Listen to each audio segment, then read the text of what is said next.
Alrighty, welcome back, everyone. We just talked about some of the best weeks of this upcoming season. There are just incredible amounts of weeks that are just off the charts awesome, but I think week 7 takes the cake. It's just absolutely incredible. Probably the best collection of college football games I've seen in quite some time, to be totally honest with you. But let's get into segment 5 here, and let's do a little top 10 Tuesday. I have a couple of guys that I think if they're on TV, you're just going to want to turn them on. I'll be totally honest with you. Even if you're not interested in the team, even if you don't care about the game, these guys are going to make some plays that you're going to want to see, and you're going to want to see live. So I want to break down the top 10 guys that I have as appointment television guys, the guys that you just have to see live. You got to make sure that you see them as often as you can this upcoming season. And for me, it starts with Cam Ward, the quarterback down at Miami, one of the biggest gets in the portal this past cycle, and he is the ultimate ad-lib player. He is a guy that there could be a million guys around his ankles. There could be a million things happening around him. And then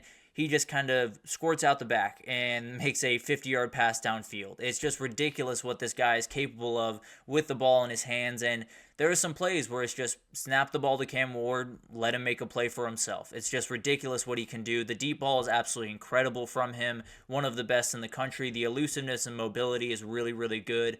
That's why he flirted with the NFL draft. There is a lot of tools there that guys absolutely love at the NFL level. You love to see a little bit more production and especially some more winning football, and that obviously is what he's trying to do at Miami this year. So if you can combine his tools and everything like that with a couple of wins this upcoming season, I think his NFL draft stock could absolutely skyrocket. And he's one of those guys that, frankly, you're not going to watch a Miami game where he doesn't make a play that makes your jaw drop. I can almost promise you that.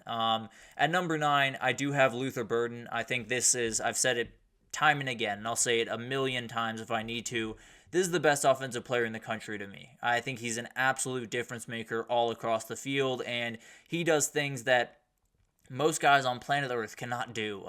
He's one of the best wide receivers I've seen, whether you're talking about NFL draft or you're talking about college football. I think he's right up there with Marvin Harrison Jr. And I know that sounds a little bit crazy because of how just elite Marvin Harrison was at just about everything on the football field, but Luther Burden can do everything. He's absolutely incredible, can line up really wherever you want him to, and whether you're playing him press, whether you're playing him off, whether you're playing him man or zone, it does not matter. This guy is absolutely different, and he's going to make every single play that you need him to make. So Missouri is a ton of fun on offense, and Luther Burden is one of the biggest reasons for that. Probably the biggest reason for that, to be totally honest. So I cannot wait to watch this guy this upcoming year because he's going to do some special things. I can just feel it. And then I have a gadget guy, just a true gadget guy at number 8 here. Dillon Bell, the wide receiver slash running back, more of a wide receiver at this point at Georgia. This guy's awesome. He's one of my favorite players in all of college football because he did some things last year that were just ridiculous. I believe he ran, caught, and passed for a touchdown last year, so gives you an idea of what Mike Bobo can play around with. And when you talk about that Georgia offense, there are just about a million toys you can play around with if you're a play caller. There's so many guys on that offense that can make plays for themselves, that can do so many different things. Dillon Bell is the best of the bunch. He's the most fun. He's the guy that you can literally put in any situation, and he's going to thrive in it. I can almost promise you he will take snaps at quarterback. He will take snaps at running back. He will take snaps at wide receiver. And I bet he will take a snap or two at tight end in line. The dude is just absolutely incredible, so versatile, and one of those guys that has honestly taken this Georgia offense to just a little bit different of a level, where you don't necessarily only have to worry about the quarterback dropping back and passing or the running back getting that handoff and going forward. You have to worry about where Dillon Bell is because he could catch the ball, he could run the ball, he could throw the ball from that perspective. So I do think it's opened up a lot for Mike Bobo, and he just absolutely loves this kid. I know that for a fact. But Avery Johnson, I have at number 7. This guy is just special. Watching him on the football field, and one of the talking points of this offseason that just needs to be talked about more, and it's been talked about, a little bit here and there, but this is a guy that just kicked Will Howard out the door, essentially. He did so good last year that they asked Will Howard to leave that program, and now he's the starter at Ohio State. He's not the starter at Toledo. He's not the starter at Ohio. He's not the starter at Akron. He's the starter at a national title contender. That's how good Avery Johnson is. That's how dynamic he is. That's how much he opens in their offense. And he's just incredible. The running ability is obviously the headliner, but the dude can throw the ball really all over the field. He can do a ton of really incredible things throwing the ball, and I think him taking yet another step forward will be huge for them. Obviously, Colin Klein walking out the door for that A&M job is not ideal, but I think they'll be more than fine. I don't think there's going to be any issue on the offensive side of the ball there, and I think when you have a guy like that, it won't necessarily be too big of a problem, that's for sure. At number 6, I have Jalen Milroe. I feel like the energy around Jalen Milroe is just wrong, to be totally honest with you. I think there are some SEC fan bases out there that, think he's quote unquote a bum, or think he's just not very good at football, or he can't throw the ball. None of that is really true, but the reality is this is one of the best pure athletes in the entire country. Whatever position you want to bring into the conversation, you can. This guy's different in every sense of the word. He can, obviously, the running the ball is where his money is made. That's his big time thing. That is always what everyone is going to talk about first with him. But the deep ball is incredible. It's one of the best deep balls in the country. You could argue it's the best deep ball in the country as of right now. And I'd be hard pressed to tell you, I don't think there's a world where he doesn't improve pretty drastically under Kalen DeBoer. I don't necessarily think he's going to be a Heisman winner or do anything absolutely incredible. I do think he's going to take huge steps forward, and I do think he's not as far off as some people want to believe. So I think Jalen Milroe is one of those guys that I just cannot wait to watch, and is going to turn college football on its head just a little bit. I can almost promise you that. And then top 5, Shedeur Sanders is just had to be on this list. There's no two ways about that. When the ball is in this guy's hands, something remarkable is definitely going to happen. He makes plays out of nothing just so many times, and some of that is out of necessity with the offensive line play that was there a year ago, but the reality is he does things that are just jaw-dropping. There was a play against Nebraska in particular where he evaded a couple of rushers, got out of a really bad situation, and threw an absolute dart for a touchdown. So he has everything you want him to have. Arm talent, mobility, the confidence is part of why he's so good. I understand it rubs some people the wrong way, but all of that stuff that he does, the flashing the watch, doing all that swagger type stuff, that's part of what makes him who he is and part of what makes him as successful as he is. So there's a reason that this guy is a top NFL draft pick. There's a reason that I think, personally, he's going to go number 2 after Carson Beck. I think he's that good, and I think this year is going to be just incredible for him because of the tools. And we saw him last year, but I think we're going to see him even more aggressively this year. So cannot wait for this kid. He's one of my favorite players in the entire country, and I think his ceiling is just through the roof, to be totally honest with you. And then Kevin Concepcion deserves some love here. There's no two ways about that, because every time you see someone at the college football level that's just a human joystick, it's really fun. They're my favorite players of history, whether you talk about Tavon Austin or some other just incredible players.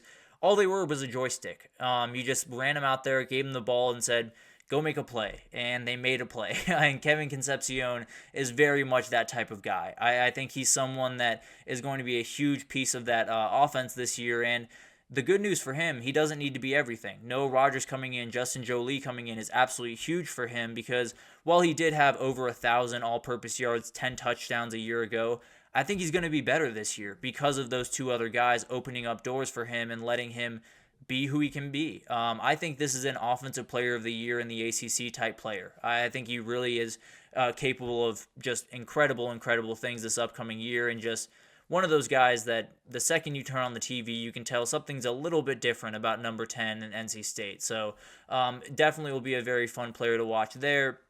To the top 3, James Pierce Jr. got to get some love here, because edge rusher is not always the easiest position to get a beat on who's the best and who's the worst, because there's a lot of edge rushers that have different responsibilities. There's some that, whether you're playing fully outside or a little bit more inside against the tackle, sometimes you're playing just to set an edge. Sometimes you're playing just to play the run a little bit more. So there are certain edge rushers that don't jump off the page but are really talented players.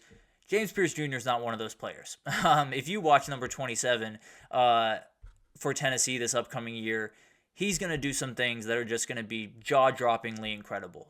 He's going to dominate pretty much every offensive tackle he goes up against. He has some big-time guys that he's going to have to face, but he's just ridiculous. He's absolutely insane, and he's one of those guys that even Tennessee has a ton of appointment television guys, as I would say. Nico, I think, is absolutely one. Chris Brazzell is someone I'm really watching closely. Squirrel White is absolutely incredible. Dylan Sampson, Arian Carter. This guy trumps them by a mile. He is so incredible, and one of those guys that there's a reason that he might just be the number one overall pick this time next year with the NFL draft. So it'll be fascinating to watch this guy. Absolutely love what he can do, and if you have a chance, just watch him for a Tennessee game, and you'll see some pretty incredible things. The top two, I do have Caden Salter at number 2. I wanted to get some love to some group of 5 teams, and this is the most electric guy in the group of 5 and maybe in the country. He does some things on the football field that are just ridiculous, and I think one of the things that I talked about a little bit earlier with Cam Ward, it applies even more to Caden Salter. This is a guy where there might just be a play in the Liberty playbook that just says snap the ball. I'm being totally honest. It might just say snap the ball and let Caden Salter do Caden Salter things, because it's ridiculous what this guy can do. Some of the guys in the past who have had elite running ability, there's, a little bit of a gap. Some aren't, some are really capable runners, but aren't necessarily the athletic, crazy runners that we've seen in the past. This is one of those crazy runners, the Jaden Daniels of the world, the Kyler Murrays of the world, the guys that once they get out in open field, no one's catching them. So Caden Salter I absolutely love, and I think he has every chance to lead Liberty to another undefeated season, and then we'll see what happens on Selection Sunday. But I absolutely love this kid, and will be tuning into Liberty quite a bit to watch Caden Salter, that's for sure. And then finally, no one else deserves to be number 1. Travis Hunter is on a totally different level than pretty much everyone else in college football. He does things on a football field that not only do most humans are not capable of doing, most humans shouldn't do. Just to be totally honest with you. As people say, he is literally built different. The dude plays 130 snaps one day and then wakes up the next morning and does a double workout.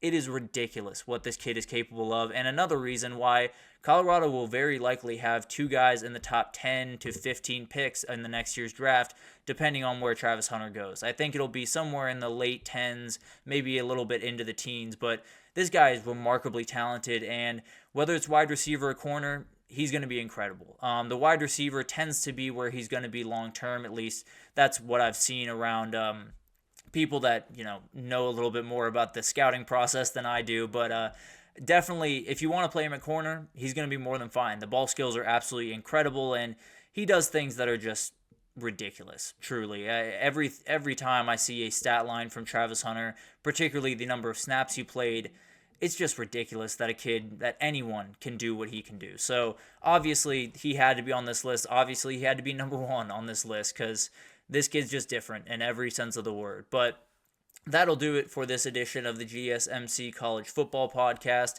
brought to you by the GSMC Sports Network. Your support means a ton to us, so please remember to subscribe to the show, leave a positive review. It does make a huge difference.